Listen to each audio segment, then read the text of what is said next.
Hi, everyone. It's Koch here at the Ripped Bodice, and I'm so excited to have everyone joining us for the Romancing the Runoff 75K celebratory live stream. I think that's our official name. As I said, I'm Koch. I'm at the Ripped Bodice. I'm going to bring in our amazing authors. Tonight we have, who are we doing first? We have Katrina Jackson, and her most recent book was The Tenant. Then we have Tessa Dare, and her most recent book was The Wallflower Wager. And finally, of course, we have the fabulous Beverly Jenkins, On the Corner of Hope and Maine, which was book 10 of the Blessing series, is her most recent title. Thank you all so much for joining me. This is so exciting.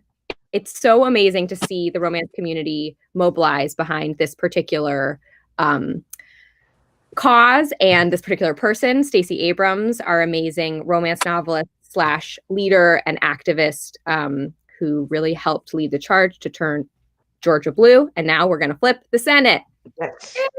Yes. Okay.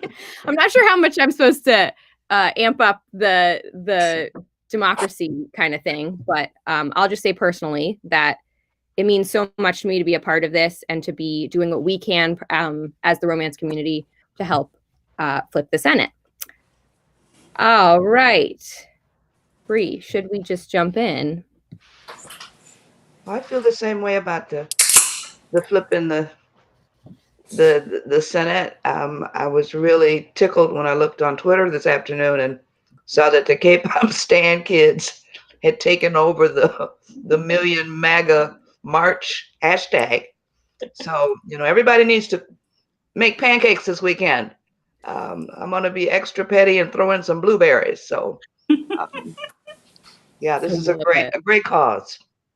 Great cause. All right. I think we're just going to jump in. So we're doing a really fun game to start. We're going to kind of tell a round robin story.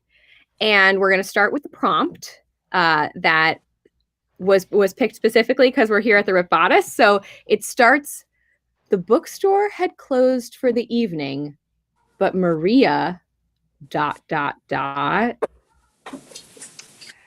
had gone to bed in Chicago and woke up in the bookstore and had no idea where she was or what she was doing there. And as she reached around, she found that somebody was laying beside her. Who was it? It was a ginger tabby cat. Because one is about to video bomb me moment. His name was Jack. He instantly knocked over her beverage.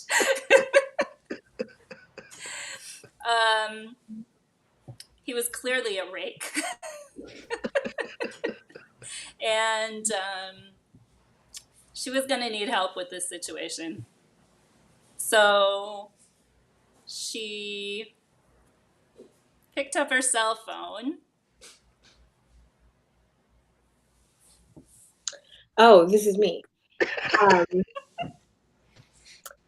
And called her best friend in Florida because obviously he could fix this problem. He could, of course, he was a billionaire and he was on his private jet immediately. Yes. The only thing he told her was, don't kill the cat and find something good to read.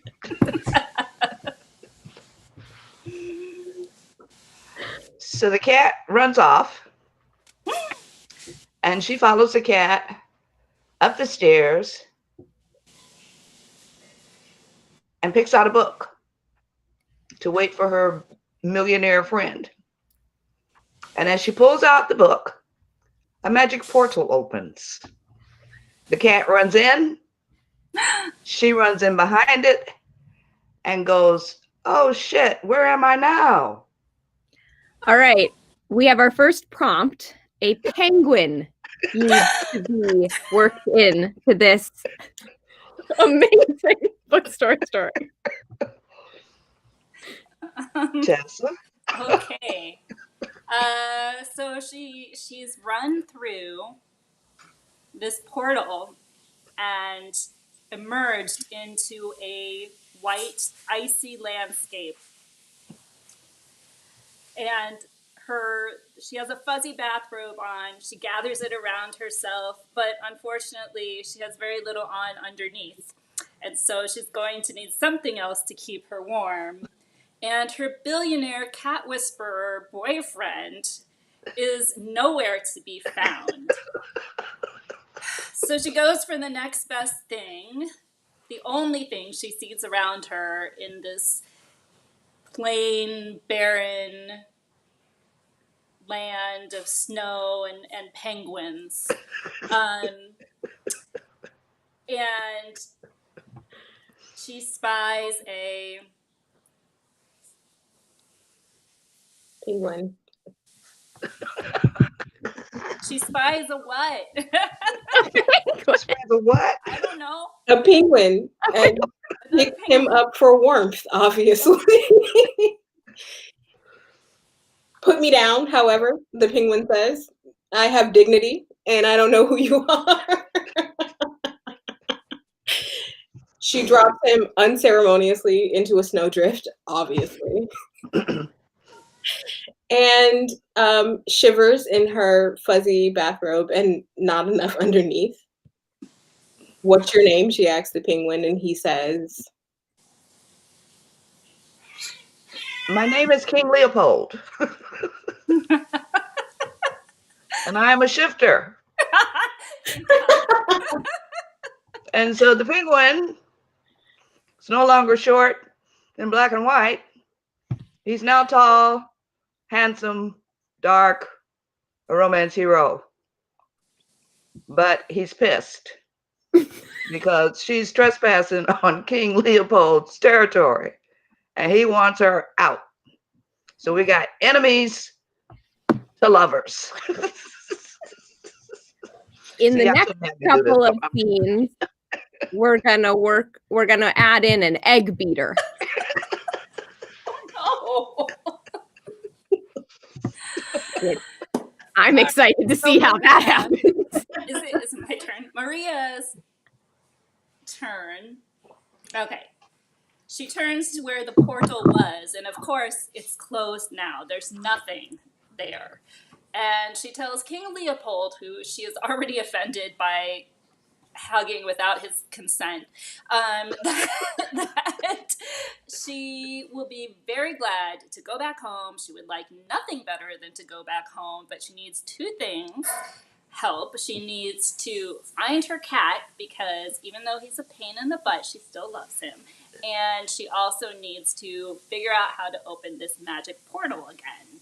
And the penguin king says, well, okay, but also my, ex-girlfriend ran off and left me with this secret egg. So we have a lot to work out. okay. Oh no, that's the end.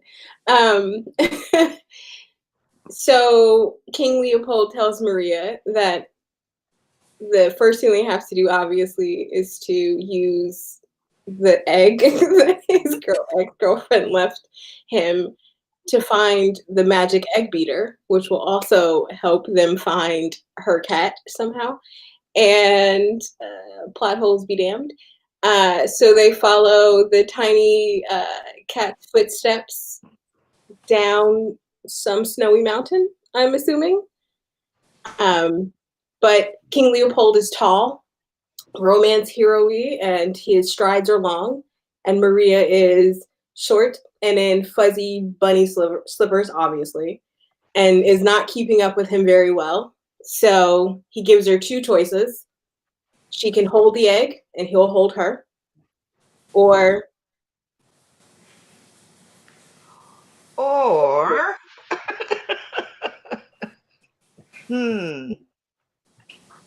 So she says, okay, I don't want any of those choices. Make my own choices.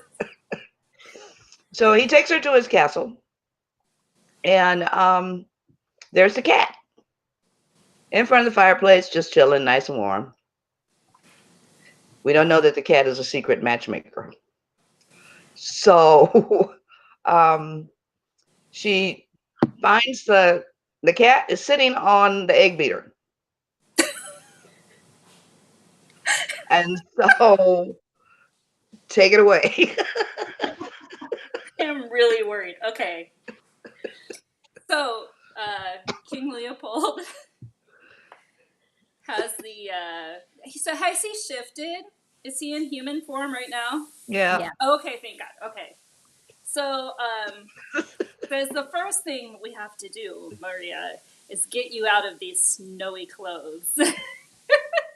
Because the moment she came in to the castle, all the snow and ice that was covering her began, of course, to melt. And now she's just wet and dripping, and her hair is just a mess. But, you know, Penguin King hasn't really seen any human hair for a while, so he seems to be okay with it. So he offers her, he takes off his tuxedo jacket because, of course, this is his whole wardrobe. He has like 17 in a closet, and wraps her in it. And she's nice and warm, and it smells like him. It smells like Sandalwood and sardines, probably.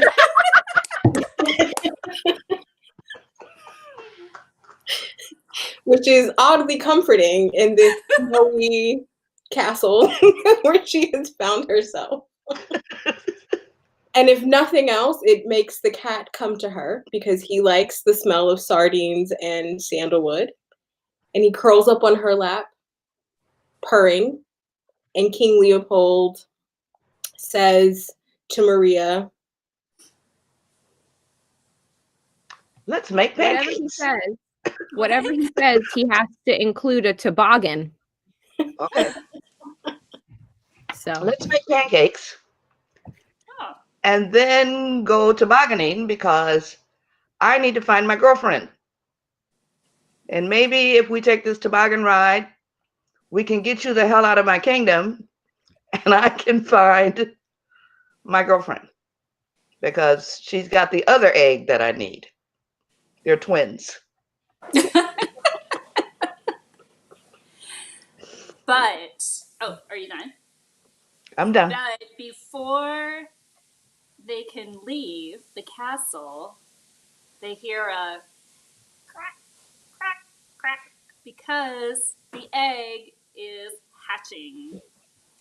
And the Penguin King starts to run around like, I don't know how to take care of a chick. What am I going to do? And, you know, boil some water. Get some towels.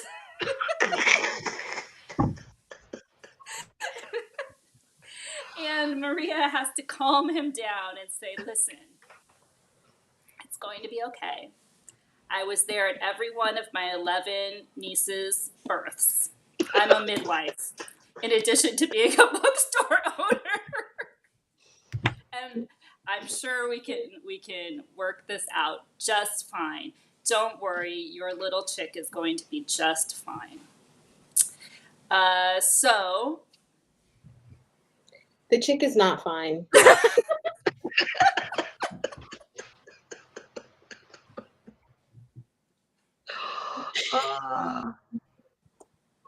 Maria and King Leopold have no idea what to do with the baby chick.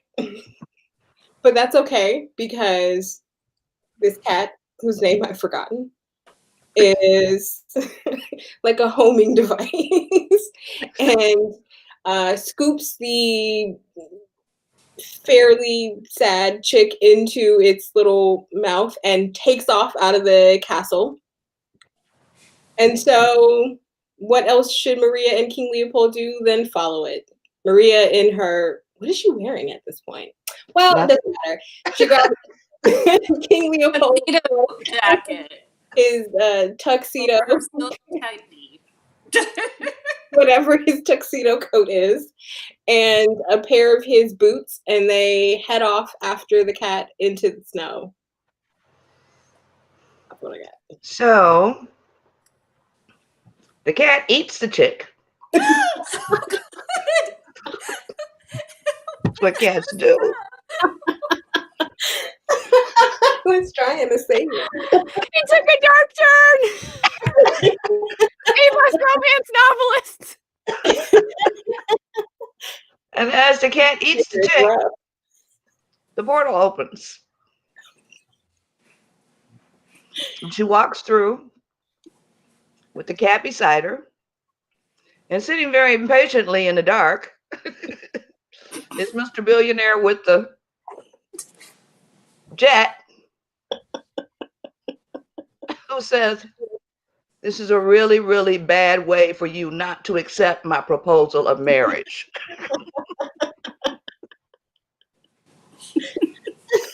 And however she responds, somehow tofu needs to be involved. Tofu? Tofu. Did you say tofu? So That's courtesy of one Courtney Milan. her billionaire cat whisperer boyfriend says, "Whose jacket are you wearing? Where have you been? Why do you smell like sardines?" It totally makes complete sense, says Maria. I was here and this magic portal opened and the cat ran through it, and then there was this penguin king and he had a castle, and I was cold and wet, and there was an egg beater. I don't know how this all happened, but yeah. And the billionaire boyfriend says, "I am a tofu magnet. I did not make this $1 billion by being stupid." You had better come up with a better story than that. And Maria, who could not come up with a better story than that, decides to take him back through the portal, which is still open, of course. But before they go in search of the penguin shifter king, she tells him there may or may not be a crazy ex-girlfriend who wants to kill me because my cat ate her chick. So you wanted this, let's go. And Maria and her billionaire boyfriend set off on an adventure. And inside the portal, there's the penguin shifter going, "Where you been? We were supposed to run off together. Not you weren't supposed to run off with him." So the two guys are looking at each other, and she's like, "Okay, I need a new story. I don't want either one of these assholes." So she and the cat go off and look for a new hero.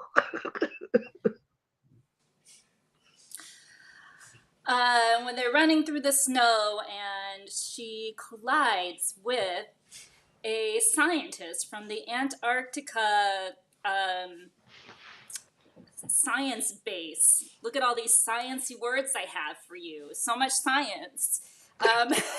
He's been studying the mating habits of penguins and the surprising proliferation of men raising twins. Male penguins, anyway. And when he sees her lost and wandering in the snow, of course, he has to help her.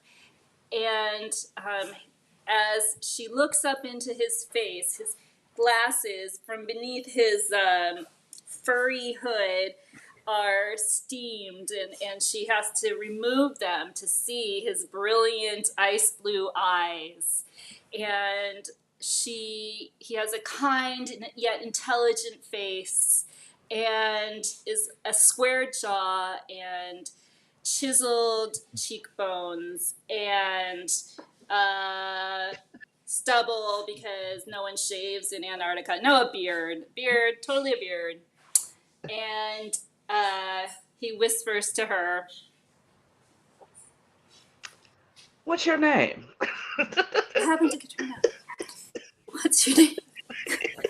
Good opener.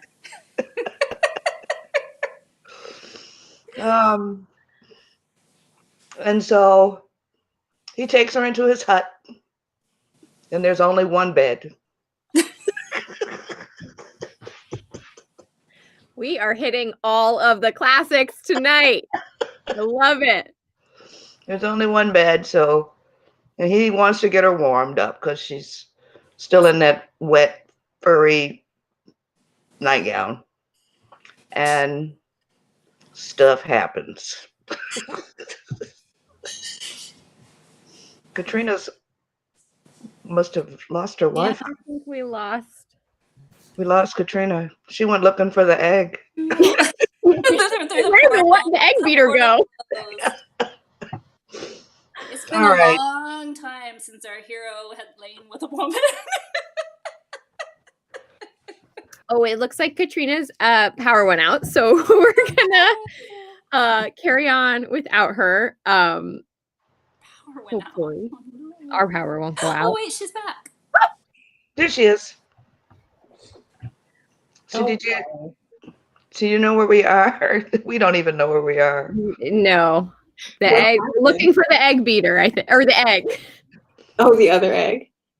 Yeah, we found a scientist in Antarctica Yes, an taking Antarctic her friend. in, and there's only one bed, and stuff has happened with the one bed, and so now it's your turn.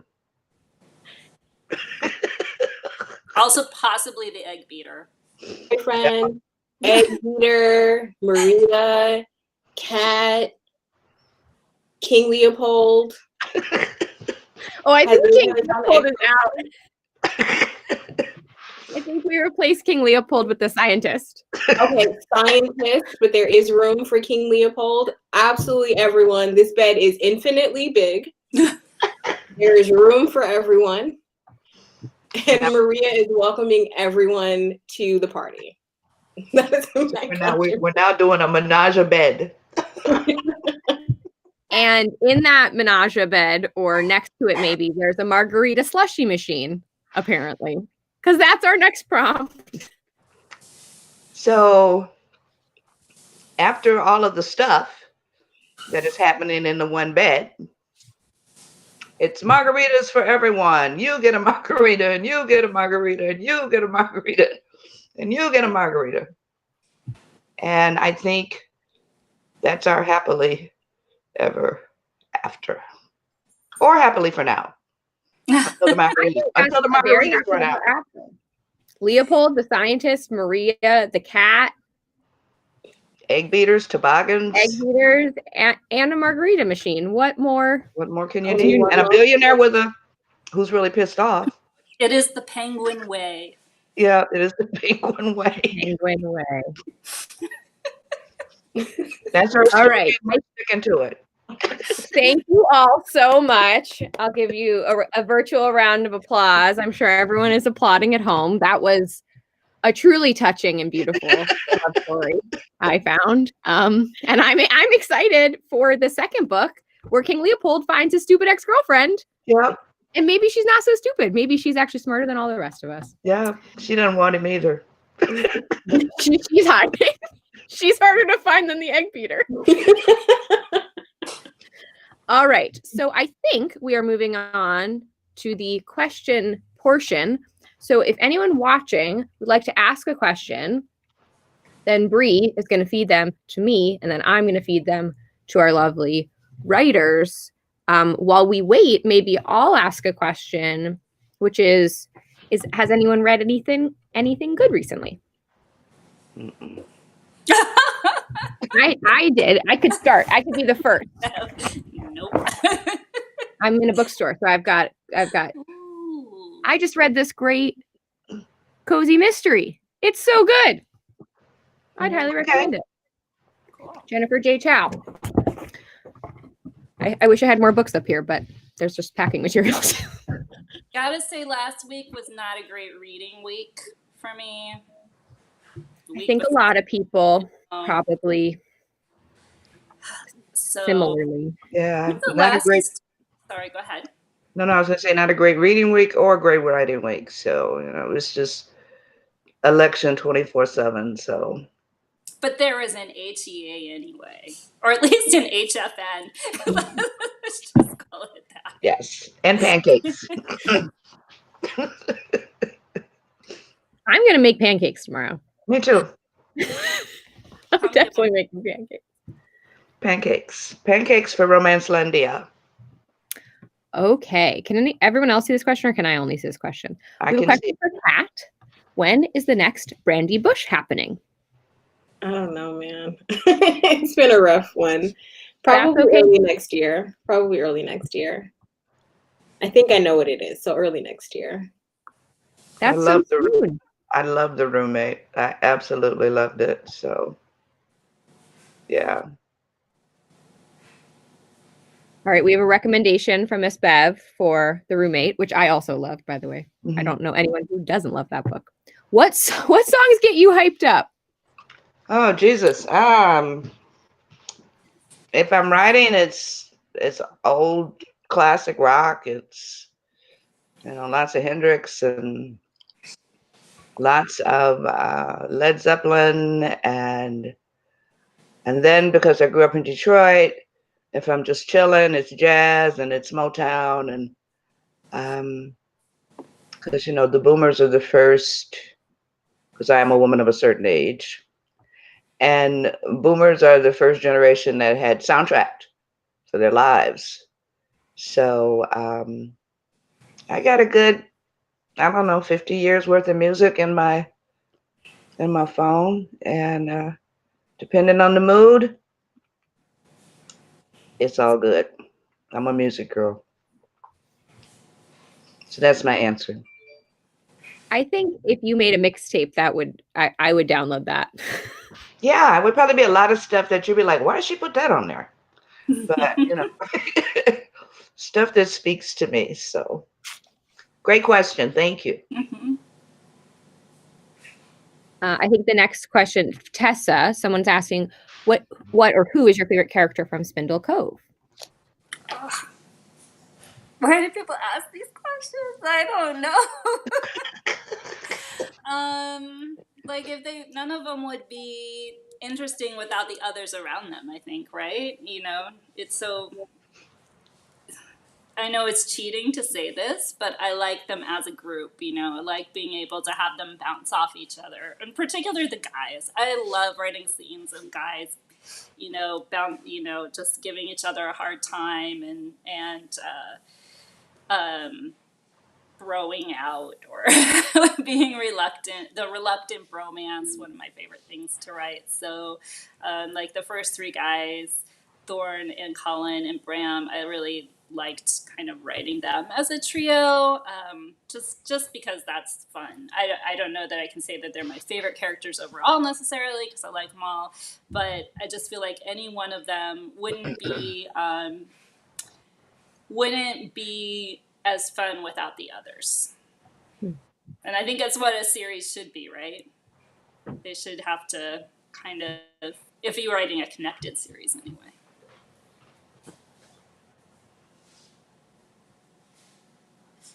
Okay.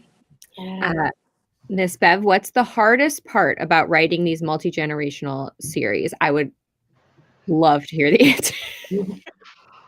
Oh, Tasha, getting the names right. Thank God for Lillie. Thank God for Lillie and her Bible business. Doing the characters is not that difficult, and I'm not sure why. I think, you have some books, at least to me, that come to you sort of already written, and that's the way the Blessing series is. Just for me, I mean, the story's already there. I'm just sometimes trying to keep up.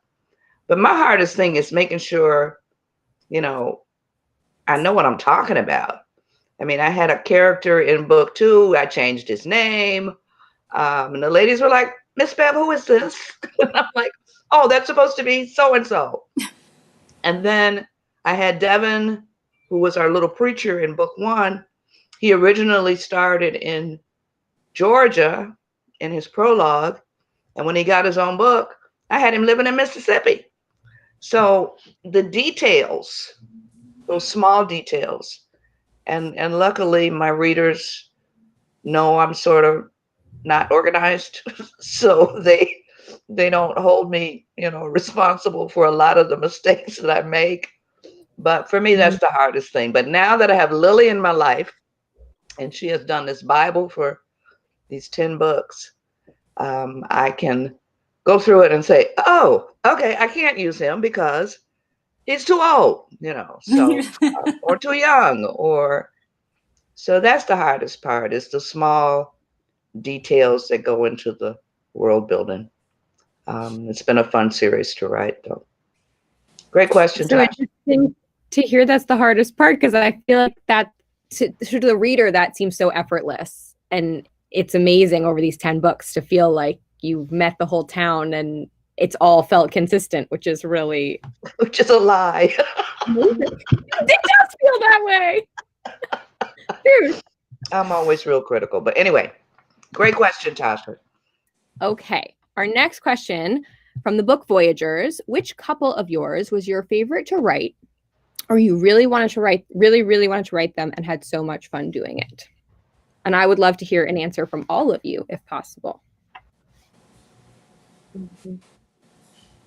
Kat? I think my favorite was Maya and Kenny for Private Eye, because I hadn't planned to write a series, but then I gave, the heroine of the first book a best friend who made me laugh, and just sort of the story kind of built around it. But I also, I just liked that they were two. My cat is like freaking out right here, and I'm trying to pet him to stop. But I liked writing two characters who would who are sort of like the center of the story, but neither of them really wants to be. They don't really care about that. So that was fun. Tess? I love when side characters get their own. I'm always the person waiting for that last person to get their story. Oh, I think for me it was probably Colin and Minerva from A Week to Be Wicked. They were just really fun to write. It was one of those books where the banter just kind of came really naturally, because I felt like it was two halves of my brain arguing with each other. So yeah, they were a lot of fun to write together. I love them. Thanks. I don't know. I've had so many couples. Jesus. Maybe Saint and Nerese from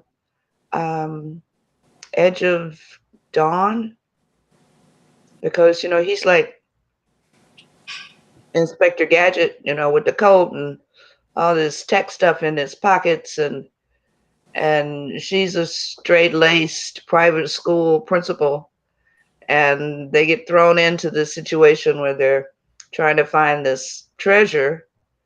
And I had a lot of fun writing it because of their two different personalities, and because I got to use black helicopters, and I got to blow shit up, and I had car chases and guns and dogs, and all of the things that I don't get to do in the historicals. So yeah, so we'll call that my favorite for right now.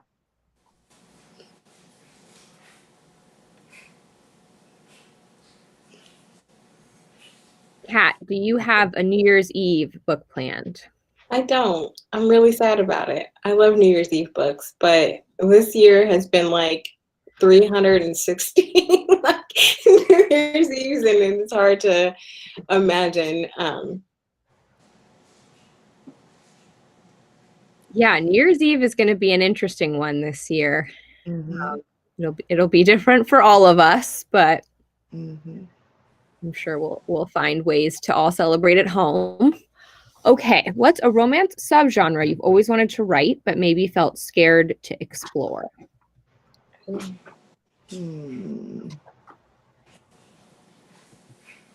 I'm scared to go anywhere outside of historical regencies. I'm like a one-trick pony at this point. I don't know.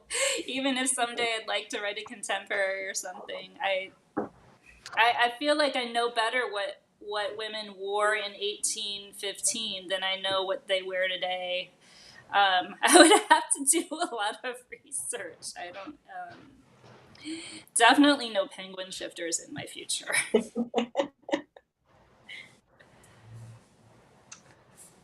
I don't think I'm scared to write anything. I mean, I write everything. Everybody knows I'd like to do paranormal, but it's not because I'm scared. It's because I ain't had time. You're too busy. Yeah, I got that little dragon story, but we haven't progressed it to the point where she meets the quote unquote hero. So maybe as Erica Badu said, maybe it'll be the next lifetime. But I'd like to. That's the only thing that I haven't done that I really want to do, and not because I'm scared, but because time constraints. So, considering this panel is historical, I'm a historian, but this is very, I mean, this hats off. Like it sounds, I mean, I love reading them, but it is, oof, that is. I would love to read one of your if you ever wrote a historical, I would be so excited. No, that would be awesome. I mean, I'm trying, but I gotta tell you, it is very different. I mean, I already love both of your books, but I mean, I teach my students how to write like academic history, and that is so much easier in comparison, which they are not expecting. But I mean, yeah, it is intimidating as all get out. It shouldn't be. It's just a different form. They just wearing different clothes, and as Tessa said, and sometimes a different language, or there's no Wi-Fi, but People so you're welcome. And no Wi-Fi. Yeah, no Wi-Fi, no antibiotics. Yeah, but your story should be focused on that anyway. So it's just two people coming together in a different time period. And you paint the history behind it. Because you say that because you're Beverly Jenkins, but no. I say that because I don't know. I don't know why you guys are intimidated by it. I mean, you got great examples. You got me, you got Tessa, you got Julia Quinn, you got Eloisa, you got Alyssa, you got all these people out here who are Vanessa Riley, who are doing these great historicals. And I mean, you don't have to plagiarize. Of course, we're not telling you to do that, but look at how it's formatted. Look at how it's structured. We all structure ourselves the stuff the same. It's just the stories are different. So I don't know. At least that's my take. I don't know what Tessa has to say about that. Oh, you can definitely do it. If I can do it, then somebody who actually teaches history can do it. I mean, people are people, right? So falling in love, I don't think has changed that much in hundreds of years or over human history. So as long as you try to leave out lasers or whatever the case may be, but then again, I'm not the historical writer for people who want a whole lot of nitty-gritty historical details. So I will admit that. Mm-hmm. Go somewhere else with that. Bree would like to know what you are all working on right now. And I would like to know that too. And if you're not working on anything, that's totally fine, because 2020 is a dumpster fire. It is. I'm working on Blessings 11. It's going to be a Christmas story, so it's next year, people, not this year. Please don't get it twisted. It's next year. Erica wanted a Christmas story, so that's what I'm working on. It's due to her in January, and I'm behind. So there's that.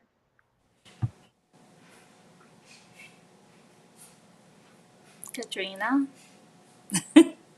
Oh, did I freeze? You froze a little. Can you hear us now? I can, yeah. Okay. Oh, Apparently, I keep freezing. I'm working on a novella inspired by P-Valley, which is the best TV show I watched this year. By what? P-Valley. It's about strippers. It's Okay. amazing. It is so beautiful, and it treats the strippers as athletes. It is like absolutely beautiful Oh, cinematography. wow. Okay. Are you saying P, like the letter? Yeah. P Valley. Yeah. I'm gonna go watch that. Watch it. It's so good. That sounds so So what's the P stand for, or is it just? Oh, well. Oh, okay. Never mind. I get you. I get you. Hey, I'm a woman of a certain age. I gotta know. I gotta ask. Oh dear. Okay. I don't want to say it though. No. I ain't mad at her. Oh, well, that sounds amazing. Yeah, maybe has anyone watched anything good recently? Any good So we know what movies? Tessa's working on. Oh, Tessa, you didn't tell us what you're working on. She was conveniently quiet. I know. I took some time off this year, which was planned to do in 2021, but evidently, circumstances conspired to make it 2020 instead. So I am right now trying to get back into the groove to work on book 4 of my Girl Meets Duke series, The Bride Bet, which should come out in 2021, and a Spindle Cove novella called Love Letters from a Lord, which should also come out earlier in 2021, and just to get something out there by the end of 2020. I'm trying to write like a little holiday story to kind of just drop out there for readers. So, yeah, I'm worried. I'm working on. I have like several different projects, which are all in various stages of incompletion. So, Okay. gonna try to complete one, and then complete the others.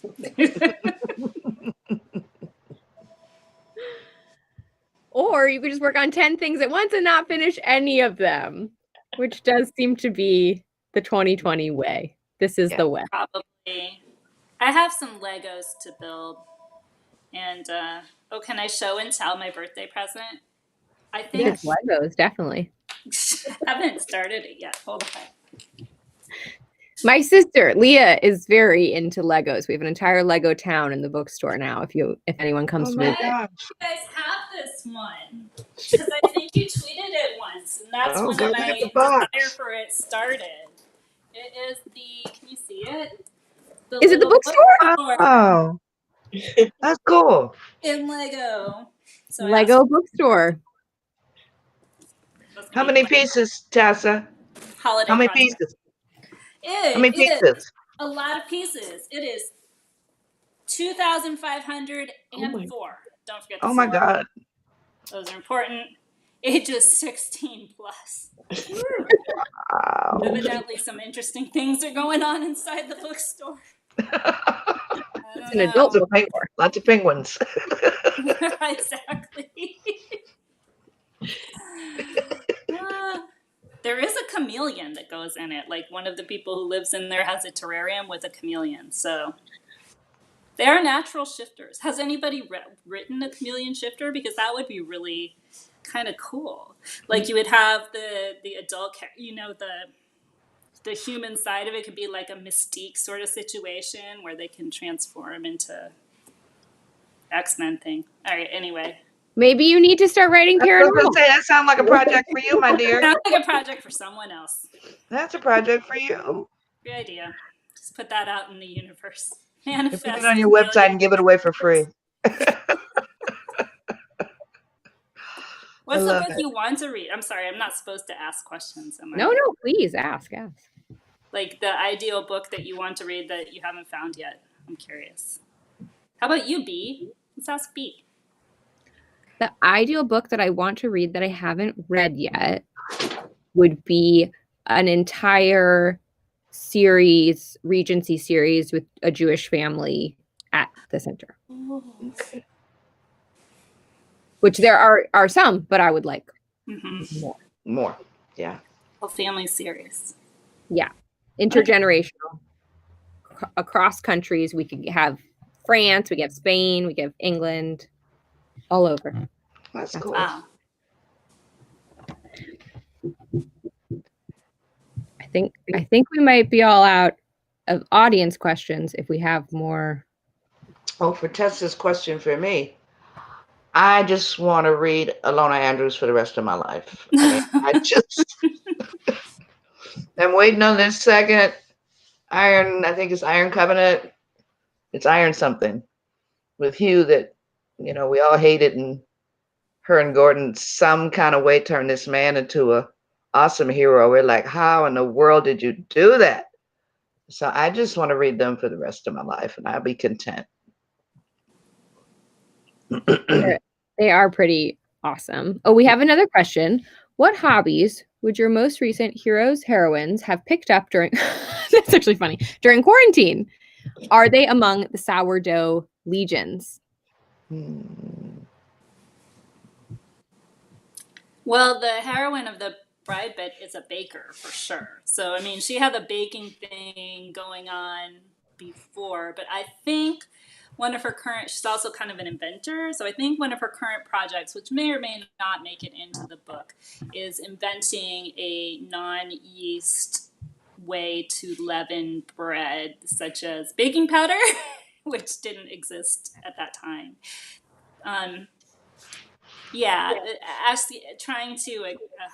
I researched way too much about how baking powder works and the origins of it. A guy, it's like a love story. A guy invented it for his wife who was allergic to yeast. Isn't that sweet? Yes. That is sweet. It is. It's very sweet. It's a terrible thing to be allergic to. Yeah, I like that. So yeah, I baking really for like sure. My heroine is a rancher, so I don't know what she would be doing besides roping and shooting folks and cussing a lot. I don't know. Shameless plug. You'll have to read the book and see. It's called Wild Rain. Oh yes, I'm so excited. My most recent heroine was a ghost, so quarantine means nothing to her. I love that. I love that. She's like, quarantine means nothing. I do not emit droplets. Nope. I can go wherever. No masks for her. More people to haunt in their houses, though. There you go. Yeah. She's a horny ghost, so she's happy. I love the way your mind works. I really, really do. Did any of our lovely panelists donate anything to the auction? And if so, would you like to share that item? Or if not, is there anything you're excited to bid on that someone else put up? I donated 4 books, so whoever wins can choose any of my 4 books, and I'll sign them with like swag and stuff. Okay. Cool. I donated a couple things. Kind of went a little crazy. And I don't know if any of them are they secret? I gotta ask Courtney in the chat. I think she'd be okay with me announcing it. One is gonna be like Bree says, not secret. One's gonna be a Zoom tea with me and Courtney, and whoever wins is going to get like a little teapot and tea, and then cool. Courtney's gonna bake sesame pound cake from the Duke who didn't and send it to them, and then we can all have tea together. She's gonna send some to me too, or else, and so we can all pretend we're having tea in the same room and chat and talk, and that should be great. And I donated a copy of I'm going to annotate a copy of When Scott Ties the Knot with all my little notes and it won't be things about baking powder, but there will be nerdy things in there about lobsters and haggis recipes and whatnot. I put so many nerdy things in my book, like I don't know, in any book. It's really, maybe it should be embarrassing, but I'm not embarrassed at all. And then I'm checking my You should not be embarrassed. You are amongst your nerdy email people. for the most recent description of the third thing that I think is going to happen. It's like so it's like a Jane. Okay, so my friend Lindsay and I are gonna do like a Jane Austen role-playing game, sort of like a Dungeons and Dragons, but for the Regency online. So like I think 4 people can get together and bid on it, and we'll play together. Lindsay is like running this, so she knows more about it than I do. Like build scenes, interact with your favorite series characters, avoid or start scandals, try to find an HEA. So sounds like so much fun. So Wow. That sounds very fun. God, that's really creative. All I offered was like a Skype I didn't chat. think of it at all. I didn't think of that. I didn't think of the tea. I just kind of sat here and let ideas come to me. You just piggyback. That's fine. Yeah, exactly. You know, hey, isn't that what manifesting is supposed to be? Just like put things into the universe and let it come to you. Like, auction ideas. That's great. Like I said, all I did was a Skype chat. I'll have to be more creative now. You got me jealous, Tess. I think that's pretty going to be a hot ticket item. I think so. As that sounds like You a are pretty cool. invaluable. Yeah, well, we just hope we'll all raise lots. We'll raise another. I think Bree said we were at 84,000 when we started tonight. I believe we have So, hit potentially even 85, which is amazing. yeah. We have so much more money to raise because we have all the auction items to bid on. I hope Yeah. people still have some money left. Yeah. Oh, we just broke 85K. Wow. Yeah. Amazing. It's So, yeah. really. I You think haven't donated. I mean, we'll take $1. We'll take $5. We'll take, move the cushions off your couch. We'll take whatever you find, down between the cushions or, in your glove box in your car. Every dollar matters. And all the links to all the auction stuff is in the description. Yeah. I'm not sure what that means because I don't know where the description is. I haven't looked at all the items. I may want to go and bid on something. I haven't looked at all the items, so I may go look and see what I want to bid on. So, I don't know. yeah. I'm scared to fight against everyone for all the items we all want because I'm sure the competition is going to be fierce, but I'm excited because we're all going to be nice to each other, right? Yeah. Oh, I don't know. But maybe get if there's something you're really excited about, you could like tweet about it or social media, put it on social media so other people can see what you're excited about and then they can get excited about it too. Then we can run up the price on some of these items. Exactly. You're excited about it, but I will beat you. That is my. Yeah. Tessa's coming for you. Sorry. No, seriously. It's a great idea. Things. I love that more than than anything. It's fun. A little good competition in an auction is always, I think, spices up the pot. So, well, how many items are there, Bree? Like 400 or something? There are over 700. Over 700 items have been donated to this auction. Wow. Already raised 85,000. I think this is such an exciting time. We really have a chance to flip these seats. Yeah. Yeah. If you can, there's also phone banking. There's text banking.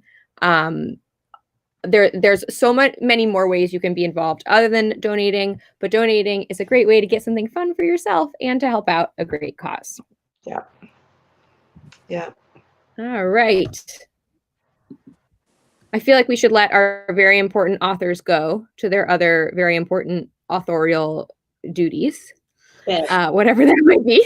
Bed. Bed. That's an important authorial duty. I'm gonna chill and be warm. That's what I'm gonna do this evening. Maybe even write something because it was like it's too fucking cold in here last night. So. I hope everyone's furnaces are Your working. Lord will show up. King Leopold. Wear something more under your robe, just in case. Well, you know, I had to sleep in the robe. And I had to sleep in the robe. I had on, you know, I got these. You see these pajama pants right here, right? So I have a top that goes with it, and I had the robe on. I was like, do I need to get a hat? You know, so it dropped down Super to author.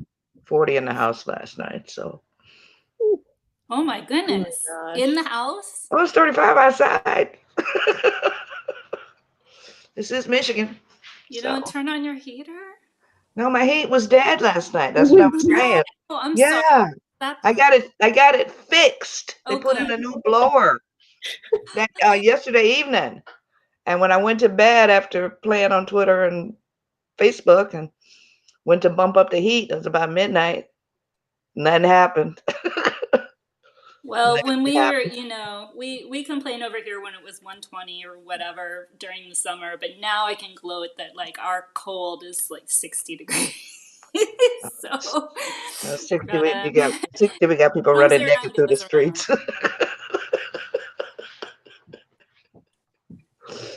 All right. I'm going to leave. Yeah. All right, everyone. For everybody. Thank you so much. Thanks, everybody, for coming and great questions. And thanks, Bree, for having us. Yeah, thanks, Bree and Courtney and Donna and Alyssa, who've done so much work on this. Oh, my goodness. Oh, yeah. Yeah. And thank our amazing panelists, Katrina Jackson, Beverly Jenkins, and Tessa Dare. Thank you guys so much for joining us, telling such an amazing story about penguin shifters. Truly unforgettable. Wow.